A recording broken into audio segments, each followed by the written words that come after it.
बहुत से मसाइल ऐसे हैं जो क्या हैं, जिनको कुरान और सुन्नत ने वाज़े अंदाज में बयान नहीं किया। इसका मतलब कुरान उनमें इख्तिलाफ को बर्दाश्त करता है, ठीक है, वो बड़े मसाइल नहीं है। तो अलहम से लेके वन्नास तक कुरान जिस चीज को फोकस कर रहा है वो है लियबलुवकुम अय्युकुम अहसनु अमला। अल्लाह तुम्हारे अमल को देखेगा, तुम करते क्या हो, इसलिए तुम्हें पैदा किया है। तुम्हारा सलूक अपने बाप के साथ कैसा है, माँ के साथ कैसा है, बहन भाइयों के साथ कैसा है, बीवी बच्चों के साथ कैसा है, नमाज टाइम पे पढ़ते हो कि नहीं पढ़ते हो, रमजान के रोजे रखते हो कि नहीं रखते हो।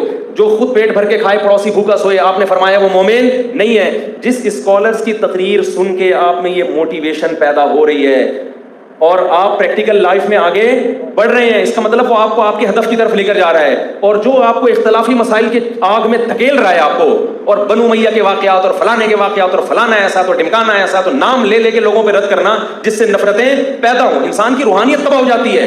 इट मीन्स वो आपको अपने विजन का हिस्सा बना रहा है, वो आपके हदफ को फोकस नहीं, वो अपना चूरन बेच रहा है, चाहे लेबल कुछ भी लगा दे वो।